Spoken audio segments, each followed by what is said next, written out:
Good morning. Good morning. The sun is out, the green is shining, and we need to start getting this ready for our PEX piping. We're going to put in-floor radiant heat tubing in this crete heat. If you missed some of the last videos, what we're doing here is we're pouring a slab for our 40 by 40 off-grid workshop. We got it all leveled off with stone. We put around a foot of stone in, compacted it as we were putting it down, got it all formed up, and then we're putting foam board down in the center, which the brand we're using is Crete Heat. It's got these little nubs which will hold our PEX tubing so we can put radiant heat in the floor. So we need to get this rebar moved off. We just had that holding it so the wind wouldn't blow it. And then we can get some areas marked out that we're not going to be putting PEX in. And then we got to start laying out our PEX. And we got to make sure every run gets back to that corner, because that's where the heating system will be. That's going to be the corner that we have all of our solar energy stuff. Okay. So that room will be for the heat and the solar. And I want to do it over there because on that roof is going to be our solar panel, so we can just come right down into that back room and we don't got to run a bunch of extra wires. And I can tell you from standing here, that's exactly where the sun is coming. Yep. Yep. So we got to run the PEX. The harder part, or the tricky part, is making sure that all of the PEX gets back over there. We have 4 rolls of 300 feet of 1/2-inch PEX. So that's the fun part, trying to make sure we can make our loops and get over there. We don't want to have to put any fittings in it because I don't want any fittings underground. We're going to mark off this back area because we're going to have a cool room. So we don't want heat in that part of the floor. So let's get that laid out first, and then we will move the rebar and start laying the PEX. All right, so we're going to come out, I think we're going to come out 10 feet. The room might only be 8 feet, but Oh, it's a little wet. A little wet. So we're gonna go 10, and then we're gonna go 20. Okay. So basically from here.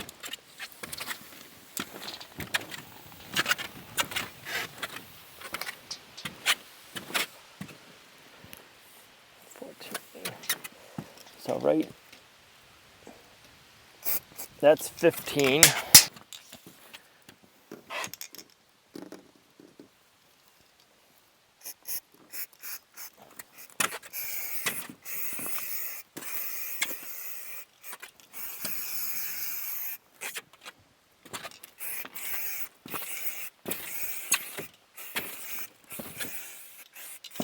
All right, so that's one area we do not want PEX in. We plan on putting freezers in here, and then also if we want to be able to store some of our crops that we harvest, we can store them in here before we get the root cellar. Because if we have heat in here, it makes the freezers run more. That's what we're finding with the harvest house. So we want to move the freezers out here, so that way we don't have heat in the floor, we're not running the freezers as much. And then if we need to store potatoes and stuff like that until we build the root cellar, we have a cool room for all of that. And then in the future, we can use it for other things. All right, so we've decided we're gonna run the PEX piping. When we run it back over to that side, we're gonna run the 2 pieces of PEX out and on this edge back there, just to have a little bit of heat on that outside wall. So that way all of our footing is going to have the same temperature, and we're not having like one outside edge of the footing that has no heat. So this will kind of keep that more controlled, and then it'll keep that room a little bit warmer, not a lot, but it'll just kind of keep the whole slab the same temperature on the outside edge. Wow, you don't even know. That has scared me. I'm like, what did I just do? It sounds like a motor running.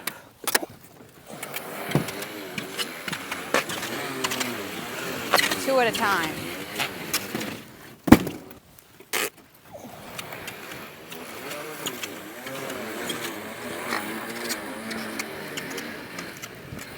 Wow, are we gonna get rain? No. And if we do, it'll just be a little bit.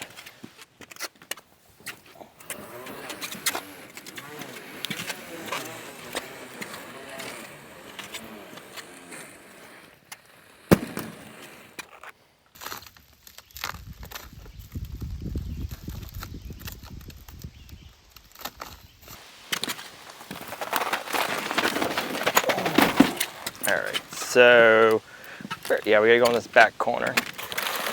Like this? Yep.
We gotta bring in more fill so we can make sure that the concrete trucks can get in here without getting stuck.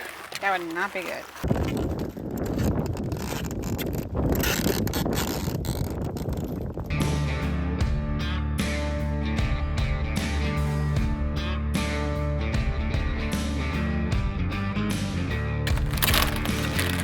Where do you want me to start? Actually, come into this edge. Like this or more? Yep, like that. This one? Yep.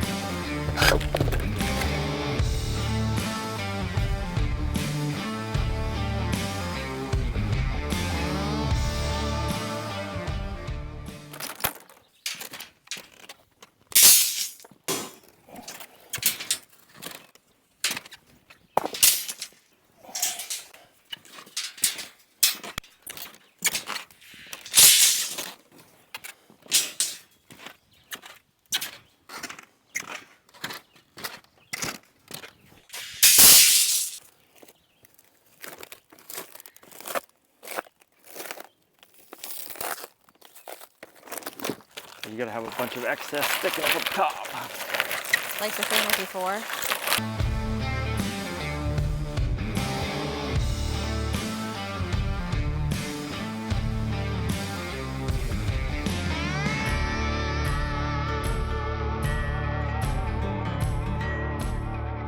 We're gaining. The pot that seems to be using up a lot of the PEX is the long run, but we're also covering the floor with heat at the same time. So the closer we get back, the more and more we'll be able to do. It just seems like a lot going all the way over there and then back. So we got a good amount of the front done. We got that whole outer perimeter done like we wanted. So now I basically just have the big center and we have 2 more rolls left. So it'll be interesting to see if these 2 rolls are enough or not. It'll just have to sit on top of the other pipes for now until we... Like this? How much? A little more. Okay.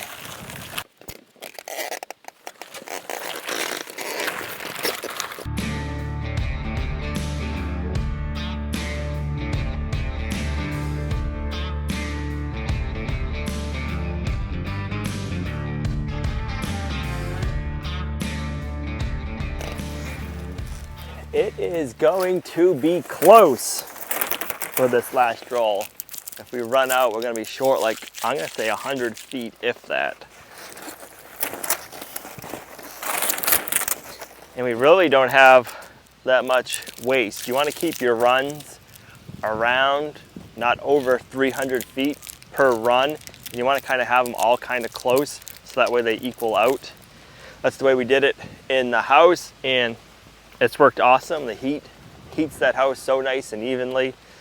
We don't have heat upstairs, but it radiates to the upstairs, and the whole house is a pretty even temperature. So I'm looking forward to having a heated shop with a heated floor. The reason why we decided to do the heat out here radiant is because of our weather, really, too. Because if we keep the floors warm, it's going to keep everything else warm. Right. And it's going to just be easier to heat than just to try to have heat in one section and try to heat the whole building.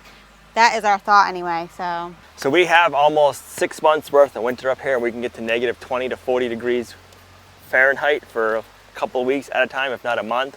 So having a heated shop will be nice.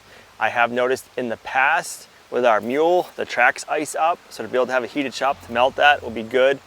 One of Gina's old cars, we used to have to bring it to our parents' house to defrost because that thing would get so frozen. There'd be such a nasty shimmy and shake just from ice building up under the car. So to be able to have stuff, a place to bring vehicles in to defrost when you need them to will be nice. And then to be able to come in here and work is gonna be amazing. Actually, that car he's talking about, the doors weren't even shut. And if I opened the hood, if the battery was dead because it was cold, you wouldn't be able to shut the hood. The hood wouldn't latch, all the latches would freeze. Yeah. So we'd have to spray them down like a cooking oil or a WD-40 to get them to work. Yeah, wow.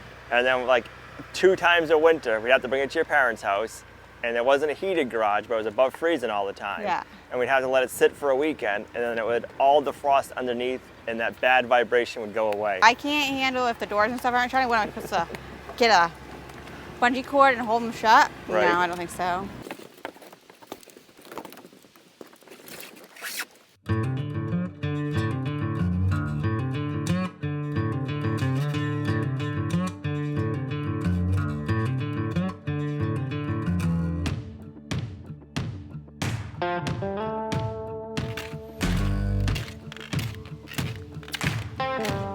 All right, we are getting there. We are building a maze. It looks so crazy with all the little green dots and then all of the white pecks. We need one more roll of 300 feet worth of length, and we're trying to keep all of our runs the same. We haven't figured out this last run. We'll do it in 300 feet, which is perfect because you really don't want to have a shorter run because that one will have more water going through it. So that area will be warmer than the rest of the spots. So it's going to work out perfect for that. We'll get this done. The best part about this is most of the plumbing for the heating will be done. I'll have to do our manifolds and our circulator pumps and figure out exactly how we want to heat the hot water. If you guys have any suggestions, leave it in the comments down below. We're going to do this one a little bit differently than the house. We're not going to do an outdoor wood boiler. We want to try something different over here and see how efficient that is and how much energy it uses. And then if we need to, we can always change it later on. The rain's moving in. Hopefully we don't get too wet on this last roll. It's nice though because it's got a nice breeze. It does. Oh, I just felt the drop. It's like all around. Maybe it'll just, I don't know, it's going that way, so I think we're gonna miss it. Oh no, I feel it. The cows are running undercover. They're under the milking stanchion. They were out in the grass. They're kind of like Gina. She ran and hid inside the mule. I'm just out here standing in the rain waiting for my helper to come. Weather. It actually feels good right now, the rain. It is hot and muggy, so it feels good to cool off for a little bit. I am not coming out there. Come on, come on, come on. It feels good. Nope. It's gonna be over. Yeah, I'll wait until it's over. And then you'll be cooled off. Nope. Come on, come on, come on, come on. You're back? Get it out. That was a quick little shower. Quicker before it comes back. Just enough to get us wet and cool us off.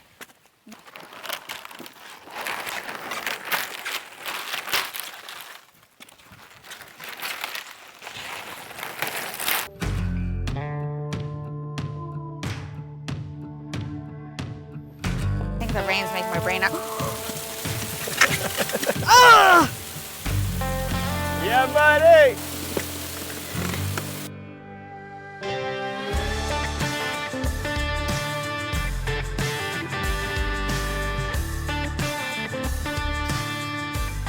We gotta pull this up and make this last few rows a little bit tighter so we can get 2 rows in here, and then we'll go back. So basically we had expanded to another gear spacing, and now we're going to tighten it back up. Right. Because we have all this extra.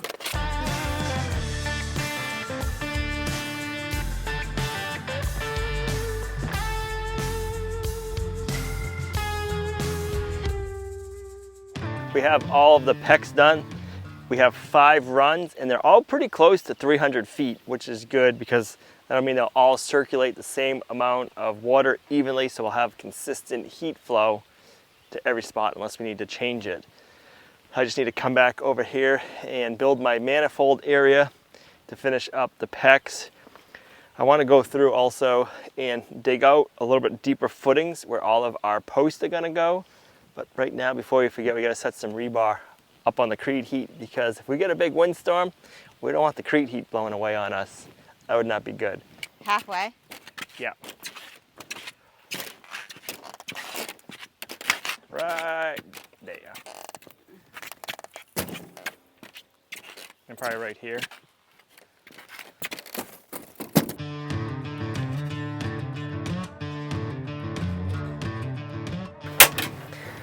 Well, we got some rain last night while we were sleeping. The way I can tell that is all the puddles everywhere. So I'm glad we got this area nice high and dry. We got our stone brought in yesterday so we can finish this up and we didn't have to worry about the dump truck getting in and messing anything up while it's drying out. I want to get out and dig the footings out a little bit deeper in the pots where we're going to be putting our posts, because it is a little bit cool out right now, so I might as well do it before it gets too hot. So me and Gina yesterday went around and we marked everywhere where our posts are going to be on the end side walls. So I'm going to get those dug out, and then I think we're going to spread the rest of the stone, get this cleaned up. And if I have time, I'll get that peck straightened out in that back corner. I got to make an area for all of it to mount, so that way when we're pouring the concrete it's sticking up and it's not buried. All right, so I gotta do that corner, but I'll do this first. So behind the scenes, we have been working on quite a few different things not related to the homestead. One of them is I've been working on a podcast with Jason from Solar Land and Ben Holler from the Holler Homestead. And that podcast is either out now or will be out shortly. I'll have links in the video description down below to that if you guys want to check it out. It is a little bit of behind the scenes of what it takes to run a homestead and a YouTube channel, and just talking shop also of what we've been doing. And so we've got our first podcast out, which is an intro. It just talks about the background between the three of us, like how we started, where we started, and why we started, and what we do. And then we got the first episode, and that'll all be linked down below. Check it out. Let me know what you think. If you're not following Jason and Ben, go and check them out. Jason's from Solar Land and Ben is from the Holler Homestead.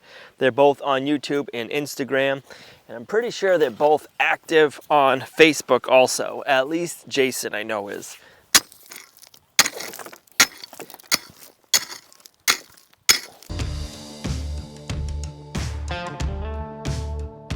The podcast will be talking shop of what we've been up to, different projects we're working on, what we have up and coming, and more of we can take some more time and get deeper into topics and go over questions. It's a different format and we can go over different things.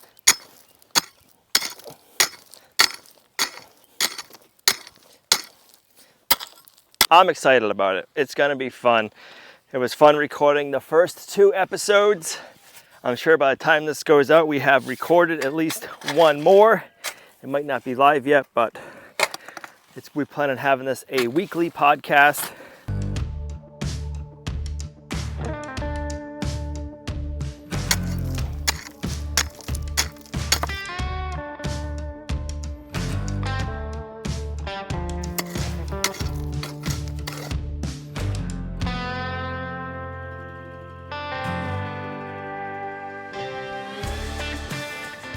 All right, we got every area dug down where a post is gonna be going, except for the very back one. I'm gonna wait to dig that until I figure out exactly how I wanna do the pecs. But first I wanna spread the stone, so when I'm working on the outside, I'm not slipping all over it. So, all right, we got another load of stone for each side because the concrete trucks are gonna have to be able to come and drive back here and pour on this side, and then same on that side and same on the front. So we want to make sure we have enough stone here so the trucks aren't sinking. A lot of this material is clay, so if we get a lot of rain and these concrete trucks come out, they weigh a lot. We don't want them getting stuck. So it's better for us to put gravel down now and spend the money on gravel than having a concrete truck get stuck, and then we have to pay to get them out and we have to pay for their downtime. So I'd rather put that money in stone, and then they won't get stuck and we'll have some nice parking areas in the future.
We got that pretty close with the Mini X, but I feel like we can get it better with the TYM and the box scraper. And then I can kind of taper this edge down a little bit better and get it so it's tapered, not a hump, and kind of drag more out. I want to make sure we have enough out here so when the trucks come down and they try to go to turn in down this way, that they have stone that they're on and they're not just on the clay. And then later on it'll be nice. We're going to get in and out of the shop. We'll have some good gravel in the front all the way around it. So yeah, let me see what we can do on this side.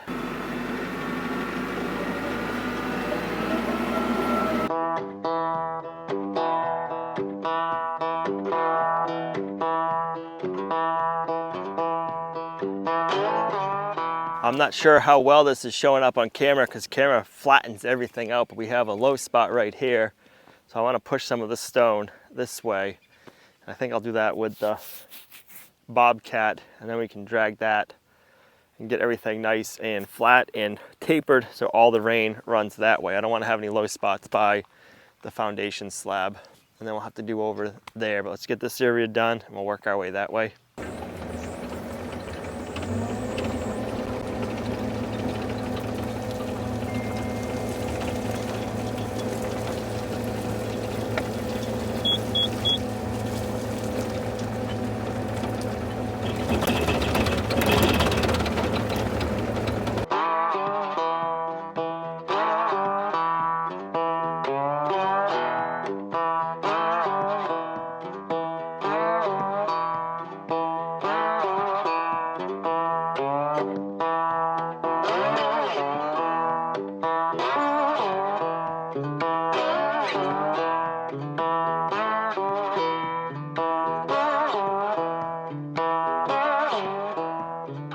I was warned the rain was coming. I just didn't want to hear it. So I gotta go put you in the old TYM so you don't get wet. And I'm gonna finish spreading this and then I'll be back because we can't have this camera getting wet. Cameras and rain don't mix. It gets expensive if they do.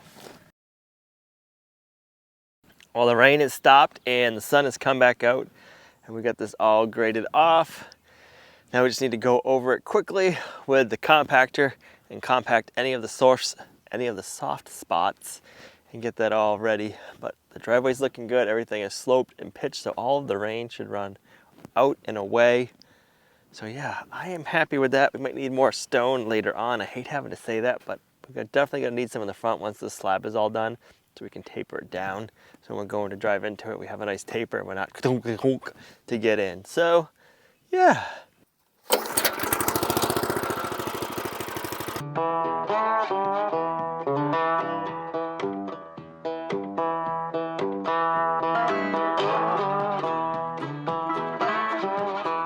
Note to self, if your compactor starts running not the greatest, check the air filter. The air filter was plugged from all the sand we had done and it was acting like it was out of fuel, so it just wasn't getting enough oxygen to burn all the fuel. So now it's running even better. Well, I just got done making some homemade butter just so I could have the buttermilk. I wanted the butter, but I also wanted the buttermilk so I could go ahead and make dinner. I want to use the buttermilk for mashed potatoes because it makes the mashed potatoes over the top, and I also wanted to use it for gravy, so I'm going to use the buttermilk that I got in between the two, and I also have some chicken broth that I have frozen, so I'm going to use that and the buttermilk to make gravy, use the buttermilk in my potatoes in place of regular milk, and I'm also going to use my homemade butter for those two things as well. So I love making me some butter. It's really fun. I like using the buttermilk. If you have other ideas for using the buttermilk besides just like the gravy for putting it on biscuits or buttermilk biscuits, let me know what else you can use homemade buttermilk for, because I want to be able to use all the things.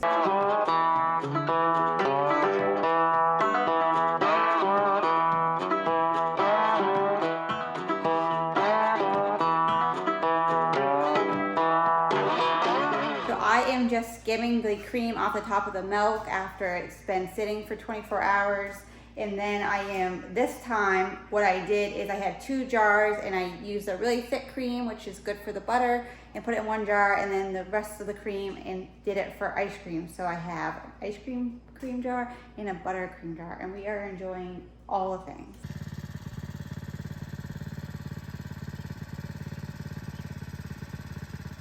All right, we got the big area in front of the workshop, or soon to be workshop, done. I gotta go on the other side, the back side over there. And I'd like to get up by the road done one more time because I dragged all this and I got a nice crown down there. I got everything crowned over here in this way, so all the water is gonna run and shed away from the building. So I wanna get that packed. And hopefully it don't downpour too much. We can get up there done again. And then I think we should be done, hopefully, with compacting down here, and I won't have to do this again, but you never know.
I'm a little wet,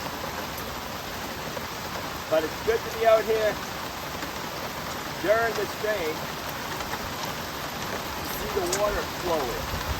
And I'll tell you what, everywhere we got stone, it's flowing away from, and that's what we want. Yeah, it's good to see. I'm glad we got this done before the rain, because that way this will all stay high and drier. It's still gonna be wet, but not as wet. I wish I was able to get that road done, the upper pot, but it is what it is. We got the base done. Man, it's cold. At least I think I'll call it here. Maybe I'll come out again later once it stops raining so hard, but my nipples are hard because I'm cold and I'm wet. And it's after dinner. But I must say, that looks so good. You can see where we stopped compacting right there, but the water's all staying over here. So we need to get a drain or smudge it so the water flows this way down and out like a lot of it is doing, going over there. This water is all going down there. You can see the way it flows. Let's go check over here and see how it's flowing over here. I'm already wet, so there's no point of rushing. So we might want to taper this back up front, back more, so that way it all goes to the ditch. This is all flowing nicely. That way it is loud hitting the crete heat. I am soaked. But yeah, I am liking what I'm seeing so far. Everything is flowing away. That's what we want. And this is a good rainstorm to check it, and I'll tell you that much, because it is coming down. I need to get my rain gauge out. I do have one. I just gotta find a place to put it. But man, I am soaked. All right, I'm going in.